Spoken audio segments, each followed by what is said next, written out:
Hi everyone, Stepan here, playing Kuros again. How can this be? Why am I always playing the same guy? Played him yesterday, played horribly, should have lost out of the opening, uh, but somehow managed to get a winning position that I blundered in, and then it was a draw. It was just a dreadful game. A Grunfeld gone badly wrong, the Stockholm variation. He's playing the advance? What does this mean? No.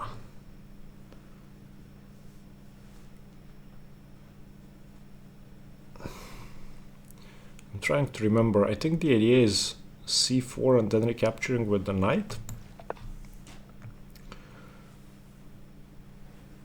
And then if knight f3, I don't have bishop g4 because the other knight already defends. Okay, or this. Now this is slightly more familiar. Now we are going into the main lines. If knight f3, bishop e2. I could go for a line with knight d7, knight c8, possibly. And the idea will be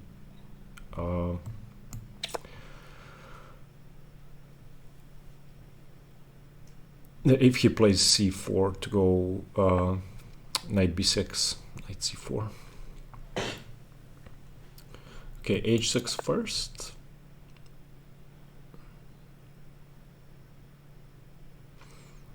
He wrote this game yesterday, rough. Yeah, it was bad. We both, I mean, to be honest, I should have lost on move 15. And then he messed up. And then I didn't capitalize on my advantage. There's a guy looking at the game called Luca Carlo.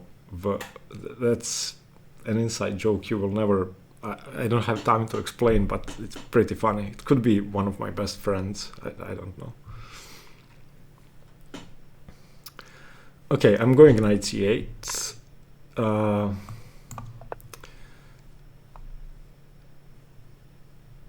He should go c4 or a4. If he knows knight c8. If he doesn't know knight c8, then we will see.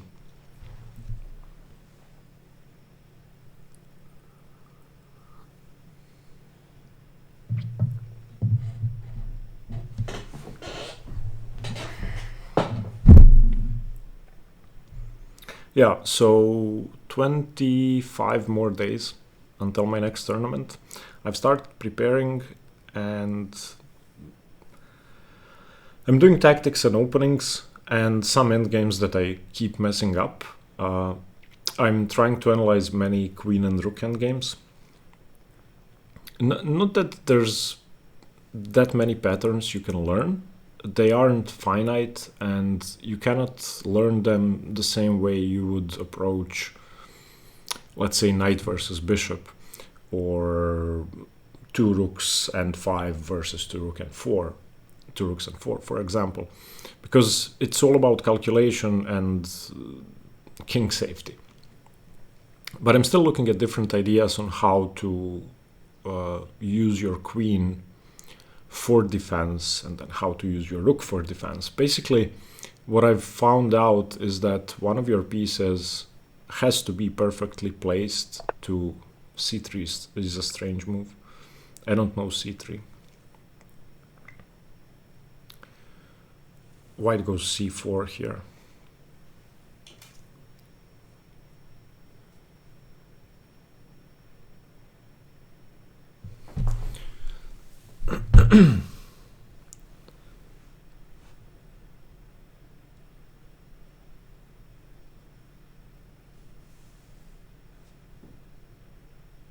Okay, I'm just gonna go bishop e7. c3 is a move I don't know. I want a castle and then I'll decide whether to go c5 or b5 or a5 or b6, c5. I feel like with the pawn on c3 this knight is misplaced.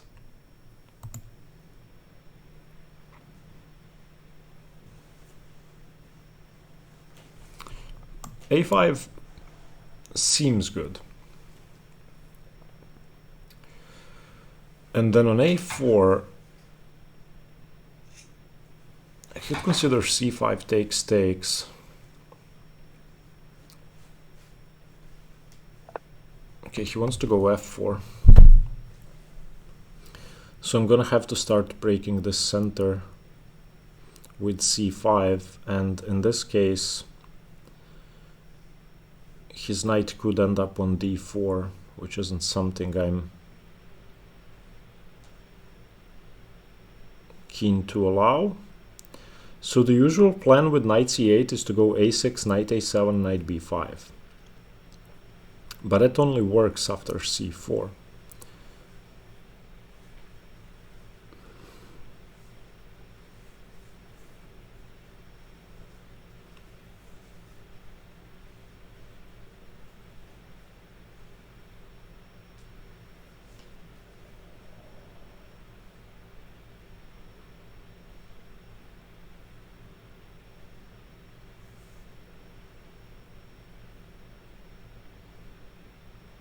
Okay, so a6, f4, c5. Does he plan to go g4 too?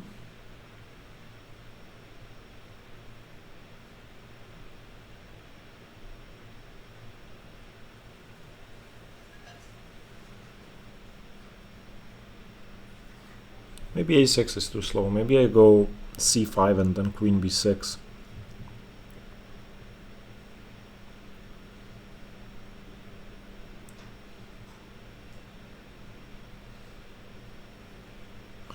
Okay, I'm going c5.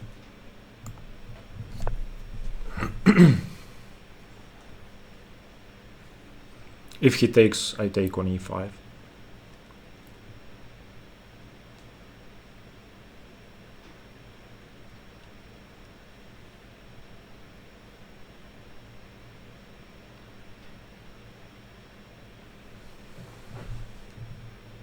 We're not in any sort of theory anymore.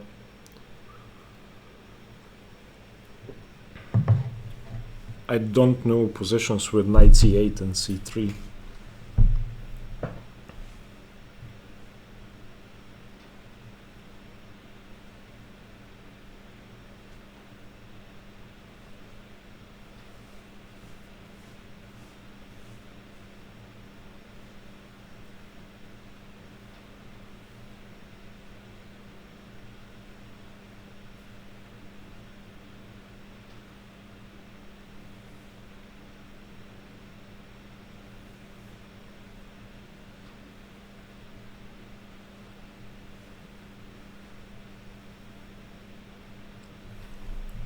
And I could consider castling queenside.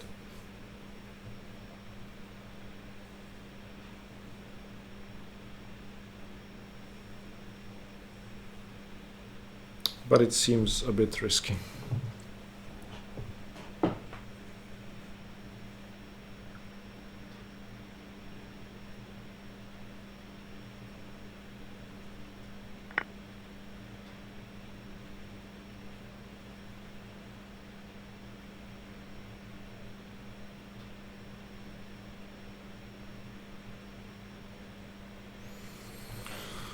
Okay.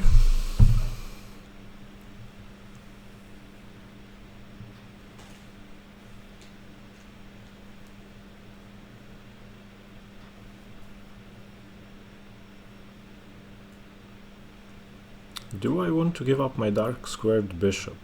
That's the question. If I take with the knight and take with the bishop, he's going bishop b5 check. Now, is that a big deal?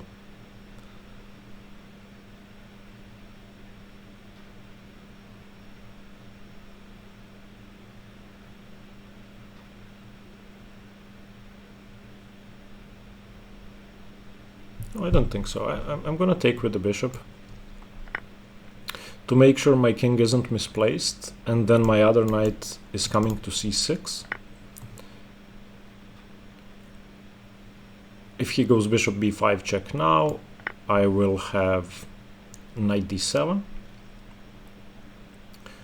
And with both my knights looking at the e5 pawn, with one knight on d7, the other on c6, this seems fine. This plays against f4, basically. Because if f4 now, for example, then my knight has the e4 square.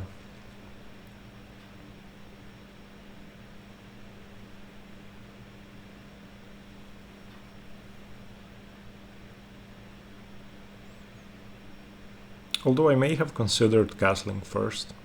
I'm not sure. I don't think his dark squared bishop is such an amazing piece that me missing its counterpart will be that relevant. I feel like... Whoa. Sorry. I feel like eliminating the knight from d4 relieves a lot of the pressure on e6. So f4, f5 isn't as scary.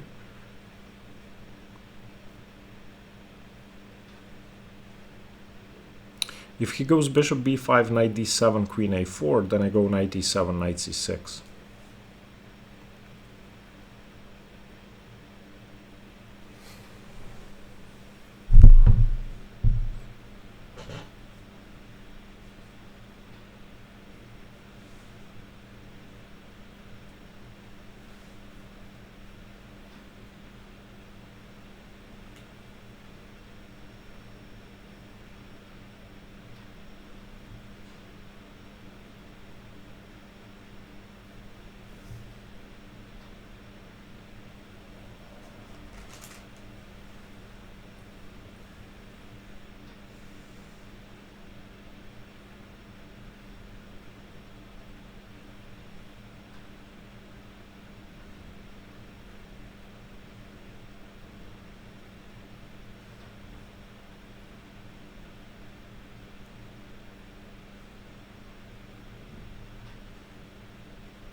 What if he goes c4? If bishop b5, knight d7, c4, I take it probably. Or I go knight e7, which seems better. Takes, knight takes. Yeah, I would go knight e7. I wouldn't take. I want to keep my d5 pawn. Okay, knight d7 seems normal to me. I don't see why not.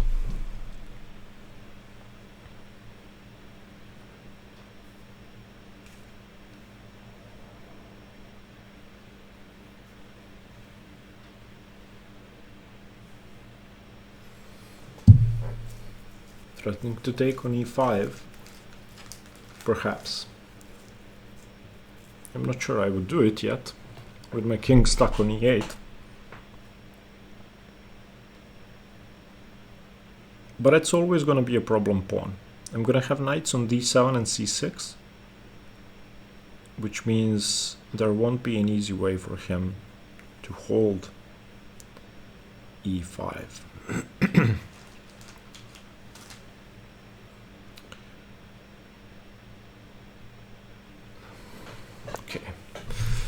Now, how scary is g4? That's what I have to figure out. Castles g4, bishop e4. f5 doesn't work.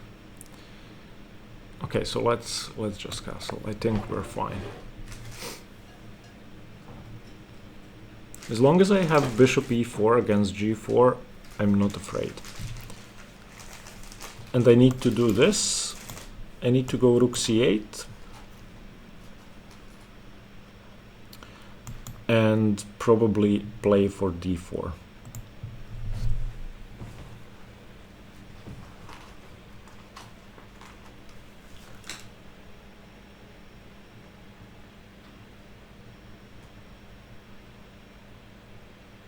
He does not have knight f3, knight h4, unless he plays bishop f2.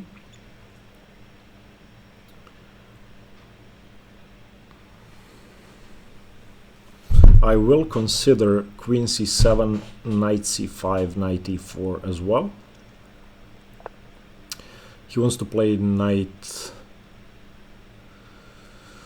d4.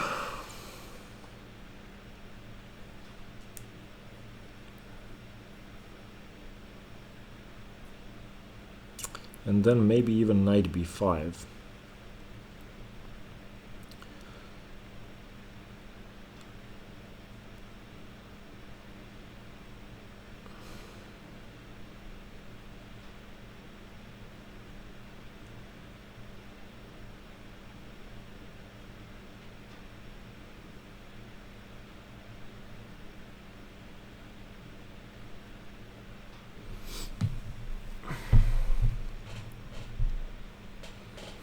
How scary is knight b5? Do I really have to play a6?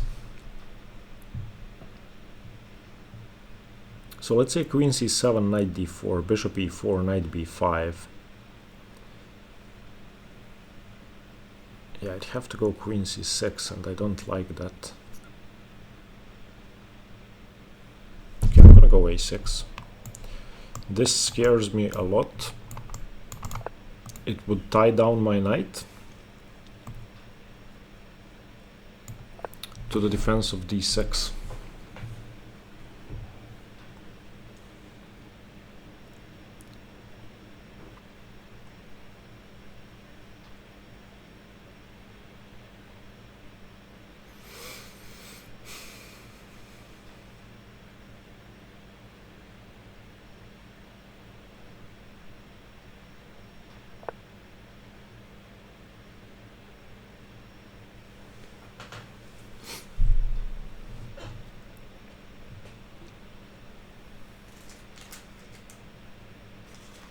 So do I take and go knight c5, or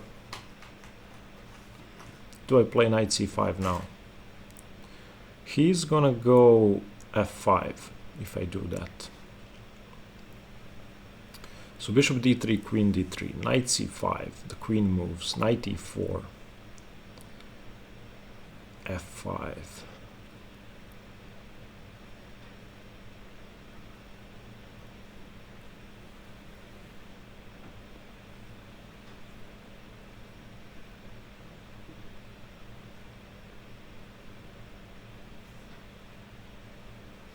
I could go queen c7 first, so bishop d3, queen d3, queen c7, and if f5, I play knight e5. Okay, I'm taking and going queen c7 before I go knight c5.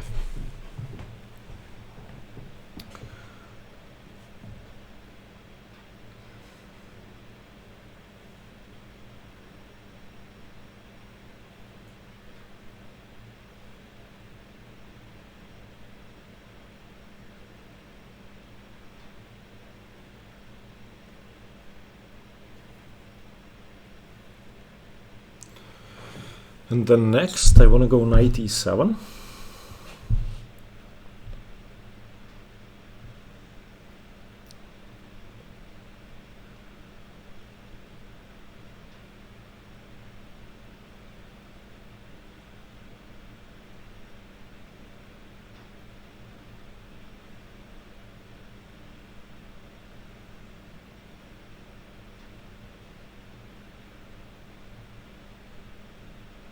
I didn't play knight c5 straight away so that I can gain a tempo on the queen whenever he does play f5.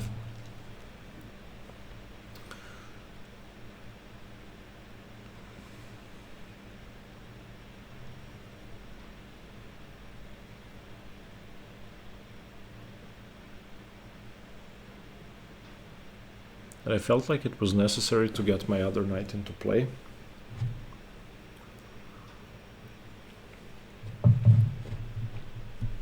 Because then f5 would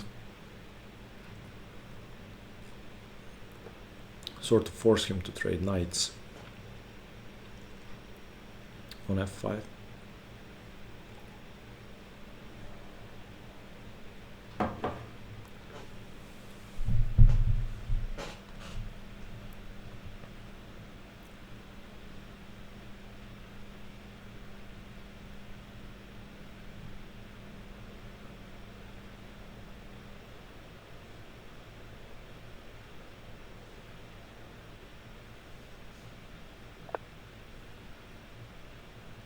Okay, preventing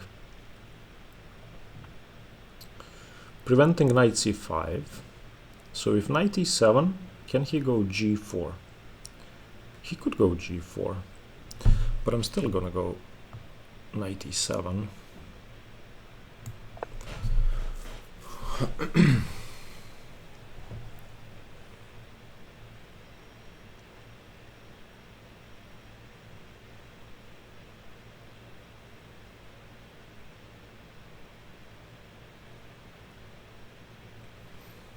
I think I want my rooks on d8 and c8.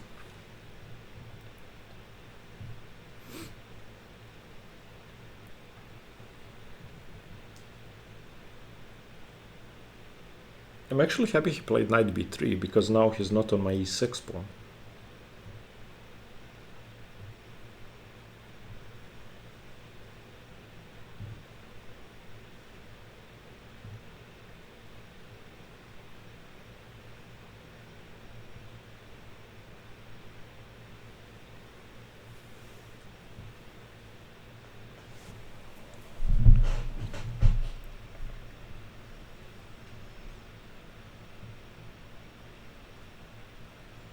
I don't want to play knight f5, because then g4 comes with tempo.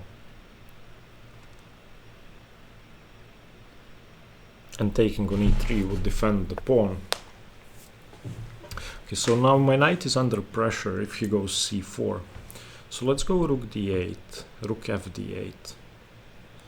Because my a rook belongs on the c file, I feel. Rook fd8, sorry. Yeah, rook fd8, because my a rook belongs on the c file.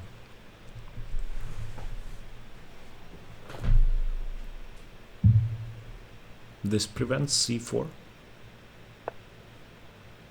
Okay. I'm not really sure I want to allow a5. That seems like a positional bind I wouldn't be happy to deal with. So I feel like I should go b6. Yep. And then I have knight c5 as an idea now.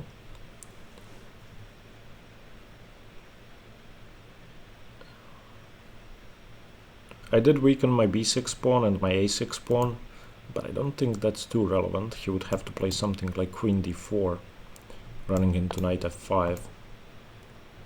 Okay.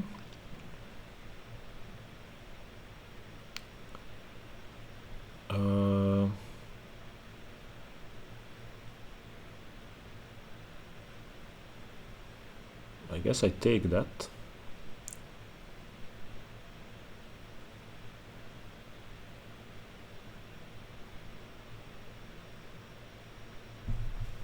Yeah, I didn't see a5 now.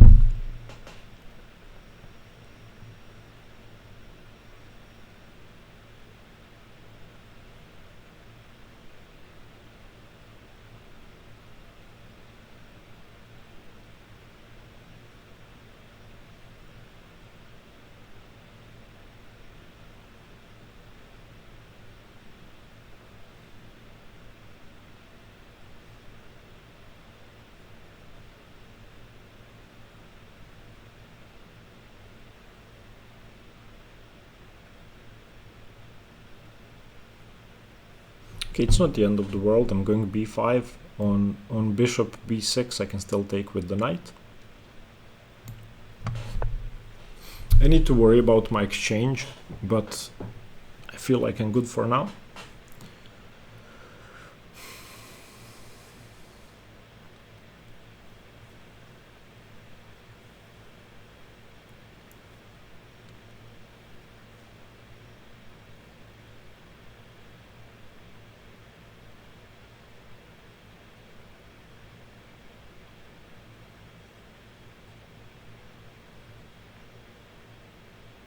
I mean, either a5 is going to be weak in an endgame, or c3.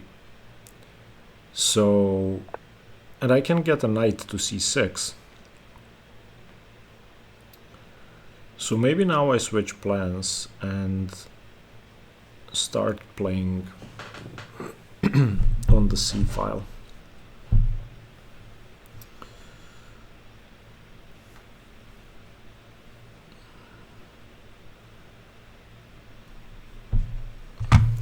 going rook dc8 because I want to avoid bishop b6 in every possible variation. And I'm even looking at queen c4 because now the endgames are pretty good for me. With this pawn on a5, most endgames seem pretty nice to me. I've already made minority attack.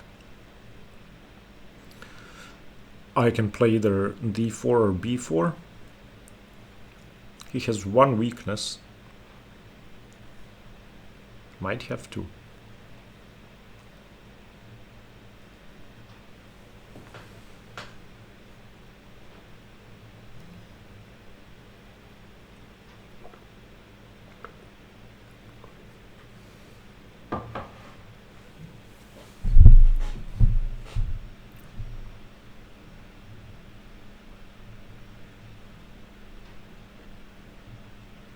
If I go queen c4, where does his queen go?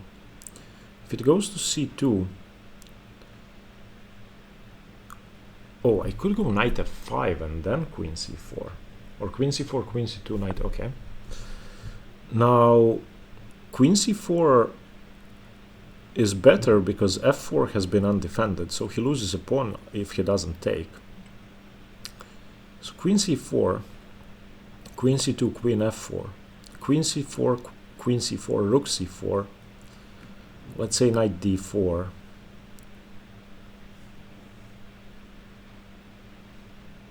It seems good to me.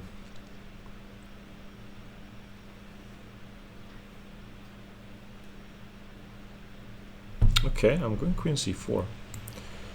The endgames seem good. Of course I take with the rook, not with the pawn, although taking with the b pawn could be interesting, weakening b2.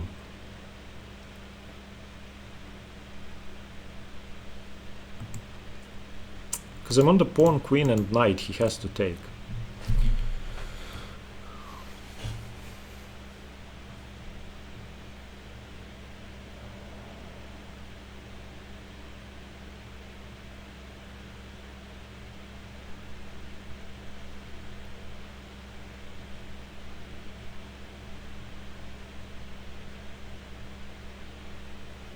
Do you take with the rook or with the b pawn? I think I take with the rook. Because then in most endgames I'll also have rook a4.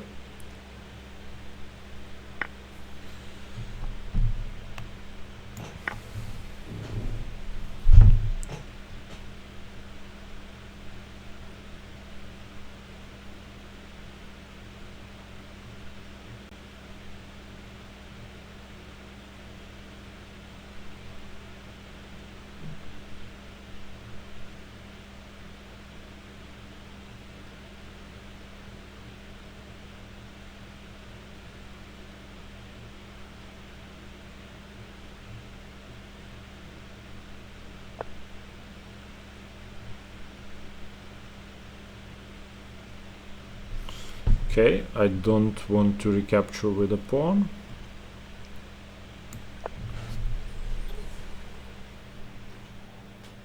I'm happy he played rook d4, because now he doesn't have knight d4.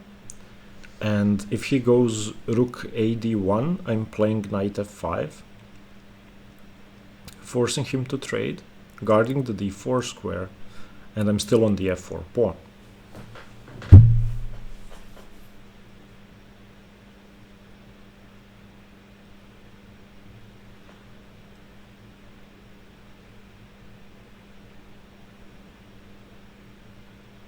And once I play b4, his position is going to crumble. Okay, so I'm guessing he takes with the bishop.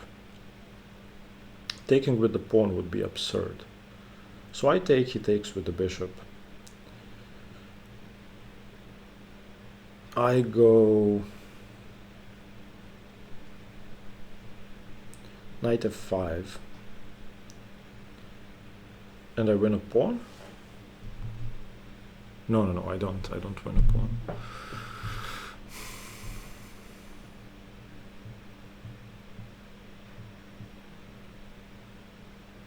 Okay.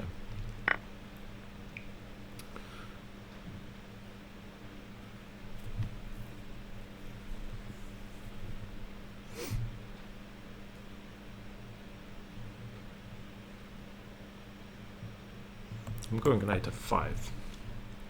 I actually prefer my knight to his bishop in this position.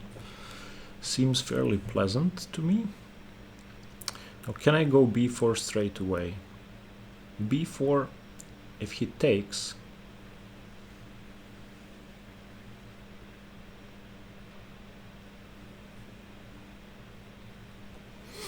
maybe not b4, maybe I play h5 first.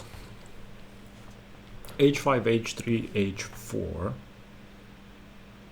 He has knight f3.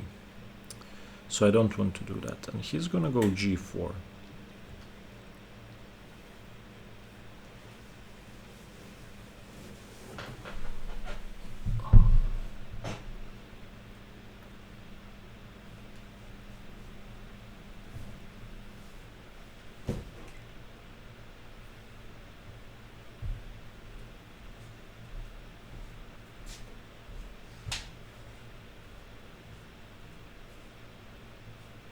So if I go b4 and he takes, I go rook c2. He cannot move the knight because I take the bishop. So he plays rook d1. I go rook b2. How does he defend the b4 pawn?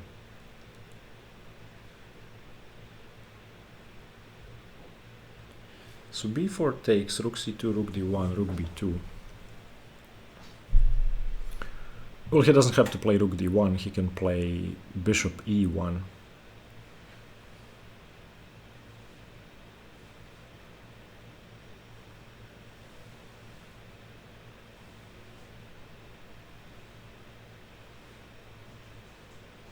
Do I have to worry about b5? So b4 takes, rook c2, bishop e1, rook b2, or b4, cb4, rook c2, b5, takes, a6, takes on d2, a7, knight b6. I think I'm fine. I'm going b4.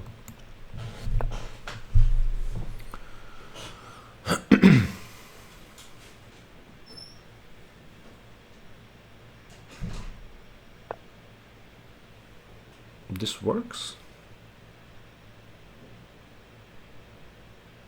Takes the knight, takes on this doesn't work.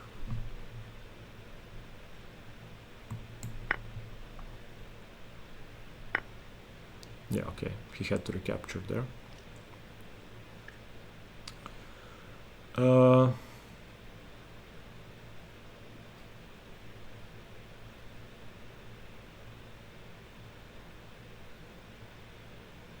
Okay, I don't know what I was thinking about. I have to play knight e7.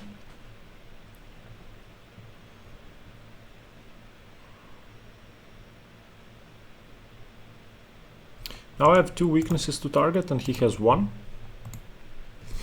So it should be better.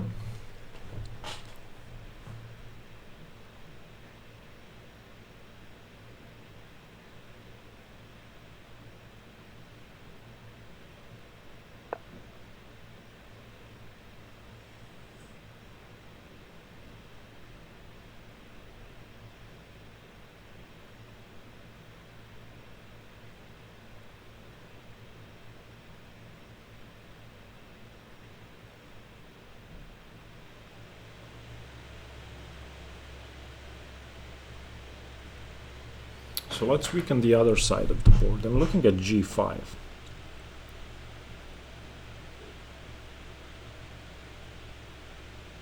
Because I want to control the c4 square.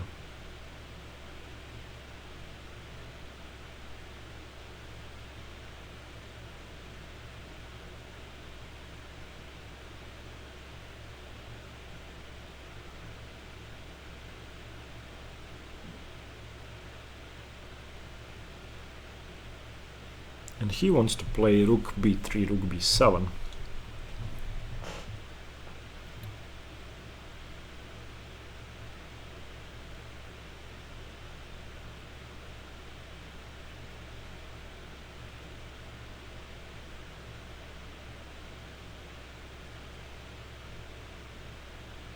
Okay, I'm gonna go g5.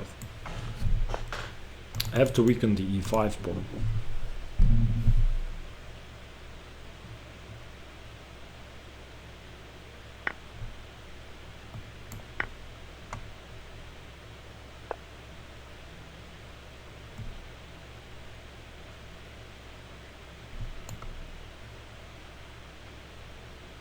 Okay, let's defend g5 first. Because he is gonna go knight f3. So king g7, king g6.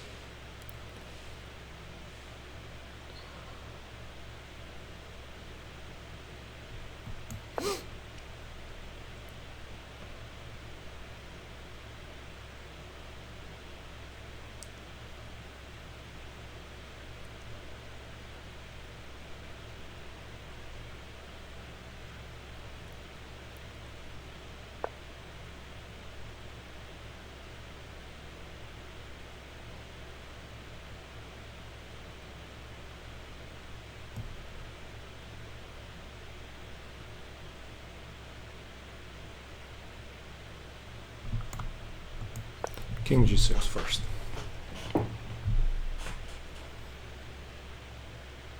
Now there are three weaknesses in his position: e5, c3 and a5.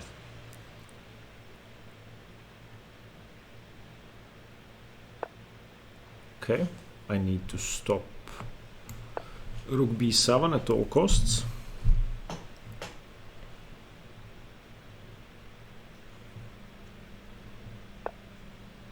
Okay, now this seems good to me, because I don't take on e5, I take on a5, or maybe I do take on e5. No, I take on e5 and then on g4. On bishop b6 I go rook b7.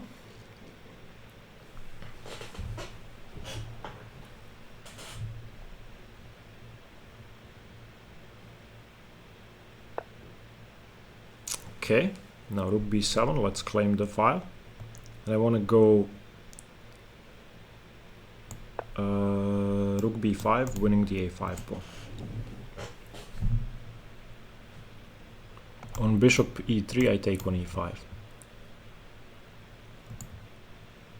I also have rook b2 now. Yeah, I think I'm very close to winning, if not winning.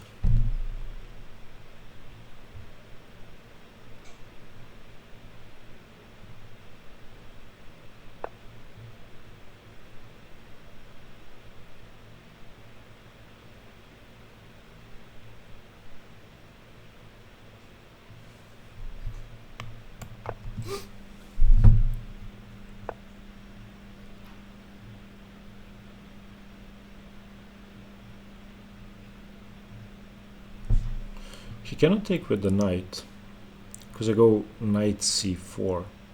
So takes, knight c4. Yeah, he is losing.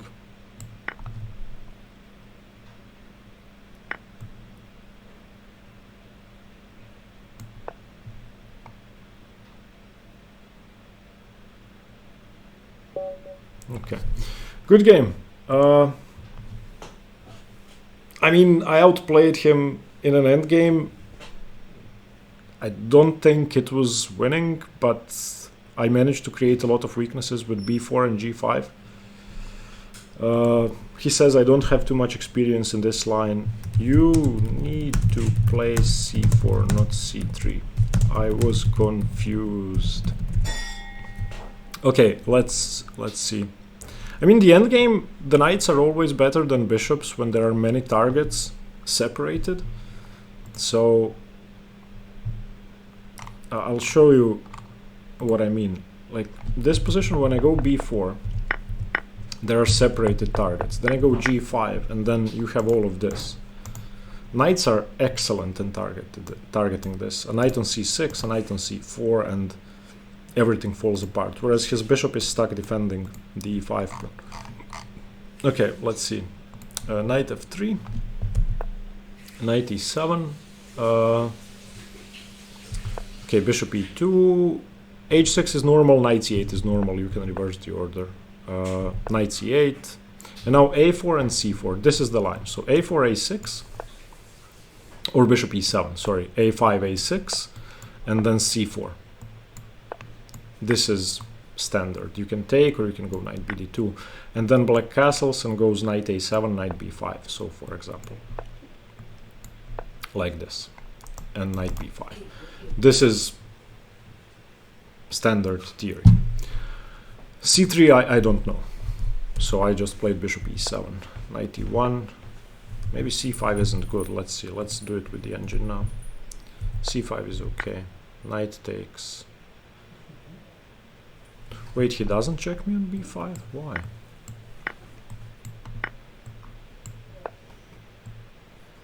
I'd have played king e7, I feel, or maybe king f8. Because on b4 I want to be able to play bishop e7. Okay. I didn't want to go into this. I didn't see why I would misplace my king. So I took with the bishop. Knight takes. Castles. a6 was unnecessary. But here's what I was afraid of. So if, for example, if I go knight e7, I have to give my bishop after knight d4. Because if I do this, he has knight b5. Wait, this works? Knight f5, g4? Ah, the bishop hangs. Okay, the bishop hangs, so it works. If the bishop wasn't hanging, so let's say... what do I want to do here? So yeah, okay. Bishop h7, let's say knight b5, let's say knight f5, let's say he moves the bishop. And I don't do anything for a move, let's say here. Then he plays g4. Then I still have a6. Really?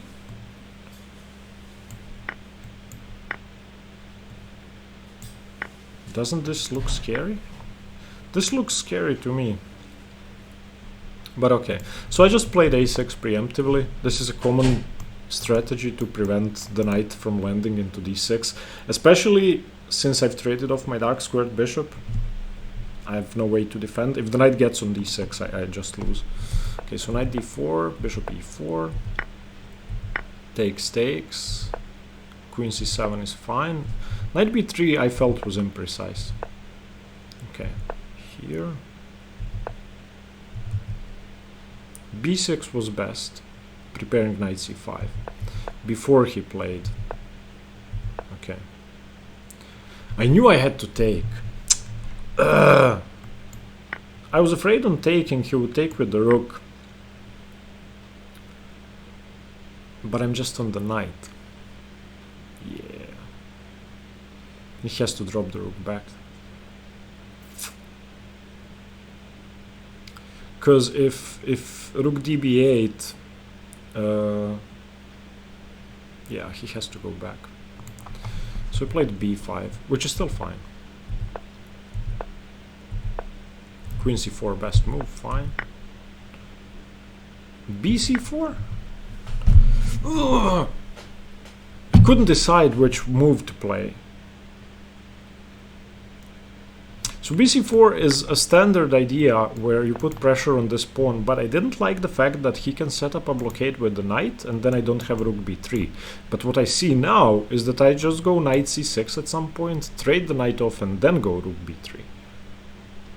So rooks on b3 and b5. The knight's been traded off. Yeah, this is also crushing. Okay, rook c4. Should have gone knight f5 straight away and again taken with the b pawn.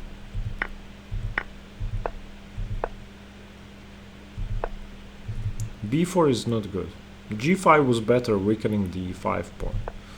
So he could have taken c takes b4, rook c2. He really could have taken, and b5 does work?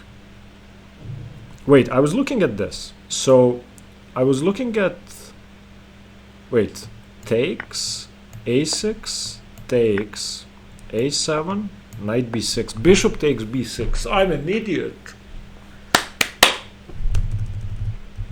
He actually could have gone for this.